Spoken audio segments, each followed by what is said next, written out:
الحمد للہ وحدہ والصلاة والسلام علی من لا نبی بعدہ اما بعد فاعوذ باللہ من الشیطان الرجیم بسم اللہ الرحمن الرحیم ویل یومئذ للمکذبین ھذا یوم لا ینطقون ولا یؤذن لهم فیعتذرون ویل یومئذ للمکذبین، تباہی ہوگی اس روز جھٹلانے والوں کی۔ اس دن نہ وہ بول سکیں گے اور نہ انہیں اجازت ملے گی کہ وہ عذر خواہی کریں۔ بس ویل ہے اس روز ان لوگوں کے لیے جنہوں نے جھٹلا دیا۔ سامعین، آج ہماری سورہ المرسلات کی آیہ مبارکہ نمبر 37 تک کی تلاوت و ترجمہ کا شرف نصیب ہوا۔ کل جہاں پہ ہماری آخری گفتگو چل رہی تھی آیہ مبارکہ نمبر 33 پر، کَأَنَّهُ جِمَالَةٌ صُفْرٌ، کہ اللہ تعالیٰ نے فرمایا وہ جہنم کے جو انگارے ہیں وہ ایسے ہیں جیسے سرخ بڑے اونٹ۔ اب اس کے بعد جو آخری الفاظ پھر دہرائے گئے، یہ آیہ مبارکہ مسلسل بار بار دہرائی جا رہی ہے سورہ مرسلات کے اندر۔ یہ وَيْلٌ يَوْمَئِذٍ لِّلْمُكَذِّبِينَ، آیت نمبر 34، فرمایا کہ بربادی ہے، ویل ہے، تباہی ہے، جہنم کا وہ خطرناک ترین حصہ ہے اس دن ان لوگوں کے لیے جنہوں نے حق بات کو جھٹلا دیا۔ اور اس کے بعد اس کی سنگینی کا ذکر مزید کیا فرمایا؟ فرمایا لوگو ھذا یوم لا ینطقون، یہ ایسا دن ہوگا جس دن جھٹلانے والے بول بھی نہیں سکیں گے۔ اب اس دن جھوٹے شخص، چاہے وہ اسلام کا انکار کرنے والا کافر جھوٹا ہے، منافق جھوٹا ہے، یا کوئی ایسا کلمہ گو جو جھوٹا ہے، فرمایا اس کا عالم اس دن یہ ہوگا کہ لا ینطقون، ان کی زبان اس دن نہیں بول سکے گی۔ جن کی زبانیں دنیا میں نہیں رکتی تھی، بد کلامی، بد زبانی، جھوٹ، مکر، فریب، گالم گلوچ، فحشیانہ جملے، فحش الفاظ، فرمایا اس دن اللہ ان کی زبانوں کو مستقل طور پر بند فرما دے گا۔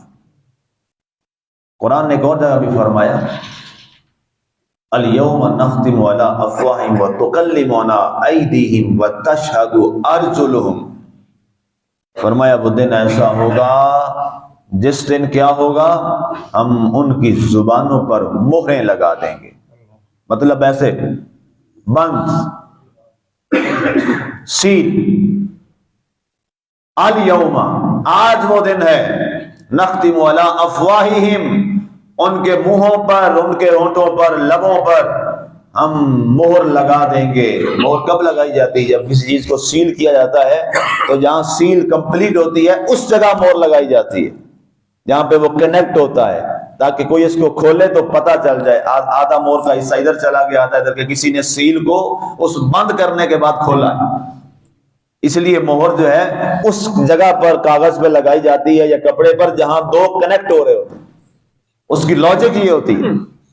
تو اللہ نے وہی بات فرمائی، فرمایا ہم مہریں لگا دیں گے ان کے منہوں پر، اس دن ان کے لبوں پر، اور ہم سے ان کے پاؤں بولیں گے، ان کے ہاتھ بولیں گے، ان کی آنکھیں اور ان کے کان ہم سے بولیں گے، اور وہ ہمیں گواہی دیں گے، اے اللہ اس نے میرے ساتھ یہ برائی کی ہے۔ ہمارے اعضاء ہی ہمارے خلاف گواہی دیں۔ یہ انسان کو سوچ لینا چاہیے کہ جن اعضاء کی لذت کے لیے وہ آج برائی کرتا ہے، رب ذوالجلال ارشاد فرما رہا ہے وہی اس دن اس کے خلاف ہو جائیں گے۔ وَلَا يُؤْذَنُ لَهُمْ فَيَعْتَذِرُونَ، اور اس دن پھر اس لمحہ انہیں اجازت بھی نہیں ملے گی کہ آج وہ اپنا عذر پیش کر سکیں۔ اب ایک ہوتا ہے نا کہ کسی کو موقع دیا جائے کہ جی ٹھیک ہے آپ اپنا عذر پیش کر لیں، اللہ فرماتا ہے ان کو میں نے بہت وقت دیا، بہت ٹائم دیا دنیا میں، ان کے لیے بے شمار ہم نے اسباب بھی تبلیغ کے پیدا فرمائے، ہم نے ان کے لیے انتظام بھی فرمایا، انہیں ہماری بات سنانے والے لوگ بھی دنیا میں آتے رہے اور انہیں ہمارا پیغام پہنچاتے رہے، لیکن اس کے باوجود انہوں نے سنی انسنی کر دی۔ اللہ فرماتا ہے اب ان کی جو عذر والی اور معذرت والی بات ہے، اب اس کا دروازہ بھی اللہ نے بند کر دیا۔ اب اگر حضرت سیدنا شیخ عبد القادر جیلانی بغدادی رحمۃ اللہ تعالی علیہ، آپ کی جو کتب ہیں، اگر ان کو جب پڑھا جاتا ہے تو یقین کریں انسان کے رونگٹے کھڑے ہو جاتے ہیں کہ کس قدر کے وہ پارسا انسان تھے، کس قدر وہ نیک انسان تھے، کس قدر وہ صاحب علم تھے، کہ جن کا علم کا معاملہ یہاں تک تھا کہ ایک آیہ مبارکہ کی 41 تفسیریں فرما جایا کرتے تھے، اور ان کو براہ راست جو فیض ہے وہ اپنے نانا مصطفیٰ صلی اللہ علیہ وآلہ وسلم سے نصیب ہوا تھا۔ آپ کو ایک بار واقعہ پڑھ رہا تھا، جب آپ پہلی بار مجاہدہ کرنے کے بعد فاضل ہوئے، پھر آپ آئے اور آپ نے خطبہ نہیں دیا، آپ مجاہدے کے لیے چلے گئے، 25 سال آپ نے جنگلوں میں مجاہدہ کیا تزکیہ نفس کے لیے، اور اس کے بعد جب آئے تو پورے عراق کے، شام کے بڑے بڑے خطباء، بلغاء اور بڑے بڑے مفسرین، محدثین سامنے بیٹھے تھے۔ آپ آئے تو آپ پہ ہیبت سی طاری ہو گئی، کیفیت کہ میں کیا گفتگو کروں، اس بلا کے لوگ یہاں بیٹھے ہیں، پرانے مجھ سے پہلے کے لوگ بیٹھے ہیں۔ تو کہتے ہیں اسی لمحہ ایک عجیب کیفیت ہوئی آپ پر کہ آپ کے لیے ایک عالم رویا والا معاملہ ہو گیا۔ بعض نے کہا کہ ظاہر میں ہی ایسا ہو گیا، کہتے ہیں کہ آپ کے پاس حضرت سیدنا محمد رسول اللہ صلی اللہ علیہ وسلم تشریف لائے، فرمایا بیٹا عبد القادر بولتے کیوں نہیں؟ کہا جی کیا بولوں، اس قدر فصحاء بلغاء لوگ۔ فرمایا زبان کھولیے۔ آپ نے اپنی زبان مبارک نکالی، منہ کھولا تو آپ صلی اللہ علیہ وسلم نے 7 بار اپنا لعاب دہن آپ کے منہ میں ڈالا، 7 بار۔ اور اس کے بعد جناب علی مرتضیٰ شیر خدا رضی اللہ تعالیٰ عنہ باب العلم وہ تشریف لائے اور انہوں نے 6 بار ڈالا۔ تو آپ نے پوچھا کہ حضور آپ نے 6 بار کیوں ڈالا ہے؟ آپ نے کہا ابھی آپ علیہ الصلوۃ والسلام تشریف لائے تھے، وہ 7 بار ڈال گئے ہیں تو میں نے 6 بار ادب کے لیے ڈالا ہے کہ 7 بار میں نہیں ڈالوں گا، بے ادبی میں نہ آ جائے۔ جب ان کی گفتگو پڑھی جاتی ہے نا جی، رونگٹے کھڑے ہو جاتے ہیں کہ اس درجے کا ایک انسان ہے، اور وہ جب بات کرتے ہیں تو کہتے ہیں پتہ نہیں عبد القادر کا کیا بنے گا۔ اے اللہ کل تیرے میزان سے بہت ڈر لگتا ہے۔ انہوں نے ساری زندگی گزاری ہی اللہ کے ذکر میں، پیدائش سے لے کر، پیدا ہونے سے لے کر۔ ان کے استاد اساتذہ کرام بیان کرتے ہیں کہ جب پہلے جو قاری صاحب تھے جن سے وہ علی پہ قاعدہ جہاں سے شروع کیا جاتا ہے، جب وہ کہتے ہیں میرے پاس آئے تو میں نے کہا بیٹا پڑھو عبد القادر الف، تو کہتے ہیں انہوں نے مجھے ساری علی پہ ہی سنا دیا۔ کہتے میں بڑا حیران ہوا، میں نے کہا چلیں اچھا آگے دیکھتے ہیں۔ میں نے گھر پوچھا، کہا نہیں جی اب تو پہلے دن بچہ آیا، زبان ہی اب کھولی ہے۔ کہتے میں نے پڑھا، اچھا بیٹا سورہ فاتح شروع کرواتے ہیں، پڑھو الحمد، تو کہتے ہیں انہوں نے پورا پڑھ دیا الحمدللہ رب العالمین۔ میں بڑا حیران ہوا، لکھتے ہیں کہتے انہوں نے کہا جی قاری صاحب میں پڑھتا ہوں آپ مجھے سنتے جائیے۔ کہتے جناب روزانہ آتے تو 15 سپارے ہی سنا دی۔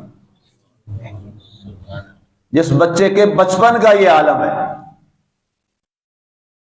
15 سپارے سنا دیے، یہ تمام کتب سیر میں لکھا ہے۔ کہا جی وجہ کیا ہے؟ کہتے جب میں حمل میں تھا تو میری ماں نے کتنی بار قرآن ختم کیا۔ ظاہر ہے مائیں جب ایسی ہوں پھر اولاد بھی تو پھر اسی طرح ہی ظاہر ہے۔ اس درجے کی شخصیت ہے۔ ساری زندگی آپ نے بچپن سے وہ واقعہ ہم نے سنا، جھوٹ نہیں بولا، سارے قافلے والے آپ کے اس عمل کی وجہ سے سارا کام چھوڑ کر اللہ کے مقربین میں آ گئے تھے۔ کردار تھا نا. تو ماں نے کہا بیٹا جھوٹ نہیں بولنا. جن کا بچپن سے یہ کردار ہے، اتنے پاکیزہ ہیں، اور آج دنیا کا ہر مسلک کا آدمی انہیں مانتا ہے. یہ 11ویں شریف کو منائے نہ منائے، یہ کوئی فرض واجب میں سے نہیں ہے، وہ مانے نہ مانے، لیکن یہ ہر شخص مانتا ہے. شیخ عبد القادر جیسا بڑا عالم دنیا میں شاید کبھی کوئی نہیں آئے گا، یہ سارے کہتے ہیں. ان کی شخصیت کو سارے مانتے ہیں، کوئی بھی کسی بھی مسلک کا. تو وہ بار بار جب وہ جملہ کا پڑھتا ہوں ان کا کہ مجھے ڈر آتا ہے قیامت کی ہول لاکھیوں کا کہ عبد القادر تیرا کیا بنے گا. اللہ اکبر اللہ اکبر، یہ توحید ہے. اور جو میں توحید شیخ عبد القادر جیلانی نے اپنی کتابوں میں لکھ دی ہے رضی اللہ تعالی عنہ نے کمال کر دیا. بار بار یہ فرماتے ہیں یا غلام، وہ اکثر جملہ فرماتے تھے اپنے خطبے میں، یا غلام، اے غلام. ظاہر ہم سارے غلام ہیں. یا غلام اپنے بیٹے کو کبھی مخاطب کر کہتے ہیں یا غلام، اے بچے، اے بیٹے. مجمع بھی سارا بیٹھا ہے، ظاہر سارے ان کے بچوں کی حیثیت سے تھے، ظاہر ہے ان کے پیش امام تھے تو وہ ان کے سارے بچے ہی ہو گئے. تو آپ اکثر یا غلام فرماتے تھے. عربی میں خطبہ آپ کا ہوتا تھا، ڈر اس دن سے جس دن تجھے اکیلے اللہ کی بارگاہ میں پیش ہونا ہے. تو لہذا ہمیں اس دن سے بے فکر نہیں ہونا چاہیے. ہمارے ہاں عام طور پہ ایک جنت کی سیل لگا دی جاتی ہے کہ آپ یہ کر لیں بس آپ کی جنت کنفرم ہو گئی، آپ یہ کر لیں. اور خاص طور پہ ہمارا ایک پورا طبقہ ہے ہمارے ایک مسلک کے اندر، وہ تو آتے ہی جنتیں بانٹنے کے لیے. تلاوت، قاری صاحب کی تلاوت کے بعد اور خطیب کے خطبے سے پہلے جو درمیان میں ہوتے ہیں، وہ تو آتے ہی جنت بانٹنے کے لیے سب کو جنت دے کے جاتے ہیں. اپنا پتہ نہیں کیا ہونا، یہ نہیں پتہ. بہت اللہ کا حساب کا معاملہ بڑا سخت ہے، بہت سخت ہے. میرا مقصد یہ نہیں ہے کہ صرف اللہ کی غضب کو، نہیں، یہ آیات ہیں، یہ قرآن ہے، یہ حقائق ہیں. آپ بتائیے، آپ خود سن رہے ہیں براہ راست، اب تو آپ کو یقین ہو جانا چاہیے میری ان باتوں کا جو عرصے سے میں عرض کر رہا ہوں کہ یہ جنت تقسیم کرنے والے فیصلے اپنے پاس رکھیے. یہ فیصلے اللہ کے ہیں، اللہ کے پاس اختیار ہے. ایک صورت، ابھی آپ نے ایک صورت اس کو دیکھ رہے ہیں اور اس میں پن پوائنٹ کرتا جا رہا ہوں، کتنی بار آ گیا ہے وَيْلٌ يَوْمَئِذٍ لِّلْمُكَذِّبِينَ. سن چکے ہیں نا جی. یہ کوئی میری داستانیں تو نہیں ہے، یا میں تو کوئی الف لالا کا قصہ تو نہیں بیان کر رہا. آیات ہیں کہ نہیں ہیں. یہ میں پہلے اس لیے کرتا تھا کہ الحمدللہ بارہا موقع مل چکا ہے. اب قرآن میں میرا ایک ذوق ہے، میرا ایک شوق ہے شروع سے قرآن کے ساتھ. لوگوں کو مجھے یہ باتیں آغاز میں میری بڑی عجیب لگتی تھی. مفتی صاحب تو شاید بہت ڈراتے ہیں. یہ ایسی بات نہیں ہے. رب کے معاملات اور اس کا جو کتاب ہے وہ کہتی ہمیں یہی ہے. آج ہم پہنچ چکے ہیں جی یہ آیت مبارکہ نمبر 37 تک. 37 آیات ہو گئی ہیں. مجھے ایک آیت کوئی ایسی دکھا دیجیے 37 آیات میں، اسی کی آج کی بات کر لیتے ہیں جس آیت میں ہمیں گریبان سے پکڑ کے جھنجھوڑا نہیں گیا. ایک آیت دکھا دیں 37 آیت میں سے. ایک بھی آیت ابھی تک ایسی نہیں آئی. اور ہر 2 آیتوں کے بعد کیا آتا ہے؟ وَيْلٌ يَوْمَئِذٍ لِّلْمُكَذِّبِينَ. ویل ہے، بربادی ہے، تباہی ہے. یہ قرآن کا حصہ نہیں ہے، یہ قرآن کی سورہ نہیں ہے. اس چیز نے ہمیں بہت نقصان دیا. یاد رکھیے گا، شفاعت کبریٰ برحق ہے، شفاعت رسول صلی اللہ علیہ وسلم برحق ہے، لیکن وہ شفاعت تبھی ہوگی جب ڈیسیژن ہو جائے گا، یہ سارے معاملات ہو جائیں گے، جہنمی کا جہنم کا فیصلہ کر دیا جائے گا. سفارش کب کی جاتی ہے؟ جب کوئی مجرم ثابت ہو جائے. ایسا ہی ہے جی، یہی رب کا اصول ہے، یہی دنیا کا اصول دنیا میں آیا. کیونکہ قرآن نے بھی یہی بتایا. اب کوئی بندہ مجرم ہی نہ ہو تو آپ پہلے سفارش کرتے پھریں. کبھی ایسا بھی ہوا ہے؟ سفارش کرنے کب جاتے ہیں؟ اس وقت جاتے ہیں جب کوئی مجرم ہو، پکڑا جائے، یار اچھا ہو گیا مہربانی کر دیں آپ. پھر ہی لوگ اس کو جا کے رشوت دیتے ہیں، پیسے دیتے ہیں، جس طرح بھی ہوتا ہے خریدتے ہیں. اللہ فرماتا ہے پہلے حساب پورا کروں گا سب کا، پہلے میزان سب کا پورا ہوگا. ایک ایک قرآن کی آیات ہیں، یوم تجد کل نفس ما کسبت، جس نے جو ایک بھی چھوٹا سا ذرہ بھی کیا ہے نا، اس دن سارا سامنے ہوگا، ترازو میں پورا تولے گا. اگر اس کے بغیر ہی شفاعت ہو گئی تو پھر اللہ کے نبی کی شفاعت کی قدر کون کرے گا؟ پھر اس شفاعت کی عزت کون کرے گا؟ اگر میں تو خود ہی جنت میں آ گیا ہوں. پہلے ترازو میں تولا جائے گا، آئینے میں پورا اتارا جائے گا، جہنم کا فیصلہ ہو جائے گا، جہنم کی طرف جانے کا فیصلہ آرڈر ہو جائے گا. پھر جناب رسول اللہ صلی اللہ علیہ وآلہ وسلم کی شفاعت بعد میں. وہ برحق ہے، وہ حق ہے، وہ سچ ہے، ہوگی. لیکن اس سے پہلے کے مرحلے وہ پھر کیا ہوں گے؟ ظاہر ہے شفاعت تو پھر اسی کی ہوگی نا جس نے اپنا تعلق اس ذات کے ساتھ جوڑا ہوگا. اگر خدا نہ خواستہ ان کی بات ہی کوئی نہ مانی ہوئی اور اس دن وہ کہہ دیں یا اللہ اس نے تو میری کوئی مانی نہیں ہے، میں اس کا کیا کروں. غالب نے کہا تھا نا، بڑا کمال جملہ بولا غالب نے، زبردست، اس کا شعر ہے. تنگ آ کر تو کہتے ہیں مر جائیں گے، مر کے بھی چین نہ پایا تو کدھر جائیں گے. مر کے بھی چین نہ پایا تو کدھر جائیں گے. اس لیے یہ قرآن کے الفاظ ہم دیکھیں نا کتنے سخت الفاظ ہیں، رونگٹے کھڑے ہو جاتے ہیں. وَلَا يُؤْذَنُ لَهُمْ فَيَعْتَذِرُونَ، انہیں عذر پیش کرنے کی بھی اجازت نہیں ملے گی، عذر پیش کرنے کی بھی اجازت نہیں ملے گی. اللہ اکبر. وَيْلٌ يَوْمَئِذٍ لِّلْمُكَذِّبِينَ، بربادی ہوگی اس روز جھٹلانے والوں کے لیے. شیخ عبد القادر جیلانی کی الفتح الربانی کا ایک میں خطبہ پڑھ رہا تھا. آپ کے خطبات ہیں اس میں سارے عربی میں. آپ فرماتے ہیں اے لوگو، تمہارے نفع کا مالک بھی صرف اللہ ہے، تمہارے نقصان کا مالک بھی صرف اللہ ہے، اور تمہارے ایک ایک عمل کے حساب لینے کا مالک بھی اللہ ہے، اور تم میں سے ہر ایک کو اللہ کے دربار میں پیش ہونا ہے، اور تم میں سے ہر ایک کو اپنی ایک ایک سانس کا حساب دینا ہے. اب یہ جو آخری آپ کا لفظ ہے نا جی، وہ ہو ایک ایک سانس کا حساب دینا ہے. اب آپ اندازہ کر لیجیے کہ حساب بڑے سخت ہے.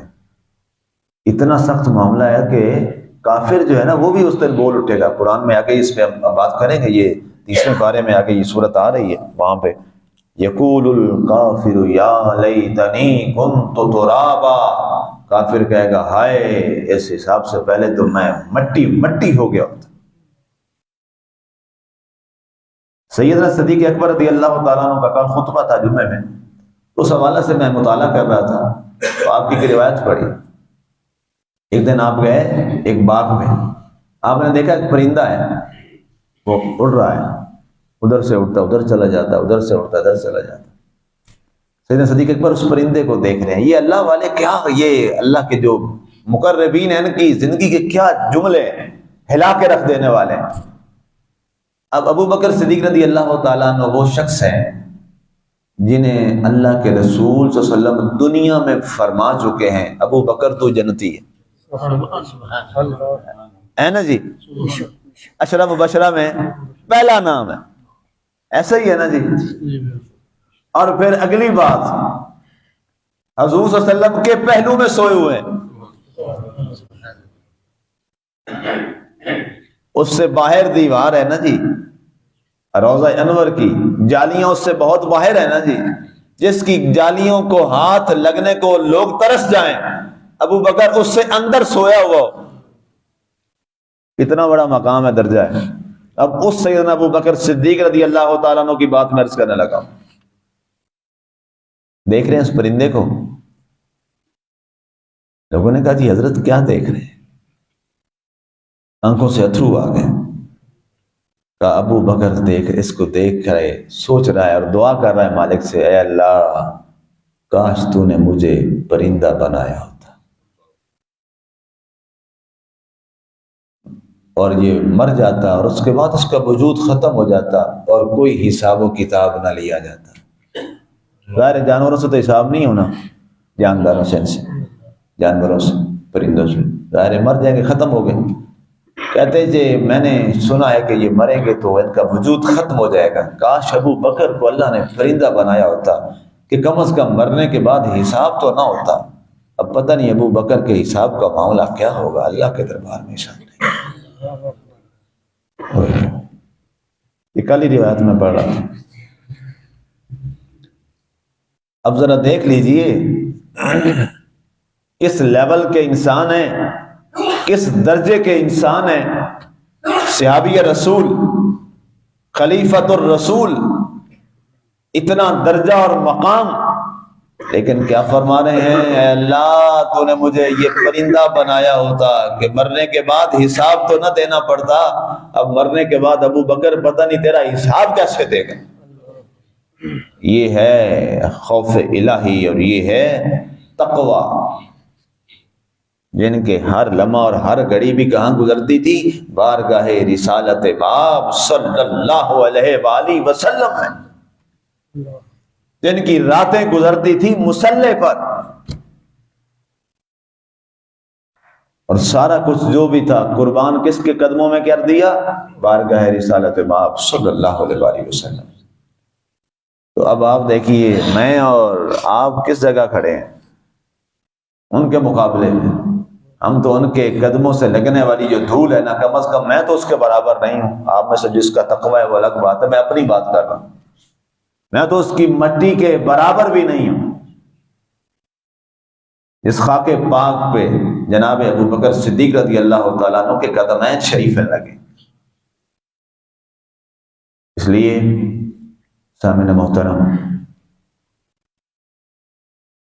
اپنے آپ کو ہم سارے مل کر اللہ کے لیے، اللہ کی بارگاہ میں حساب کے لیے تیار کریں کہ ہمارا حساب کا معاملہ اللہ کی بارگاہ میں آسان ہو جائے اور ٹھیک ہو جائے۔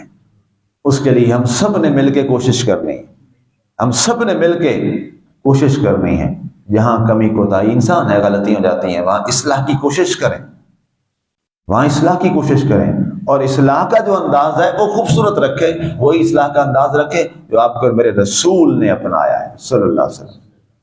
اللہ ہمیں عمل کی توفیق عطا فرمائے، اور اللہ کل میزان والے دن ہمیں شرمندگی سے محفوظ رکھے اور ہمارا معاملہ آسانی سے ہو جائے۔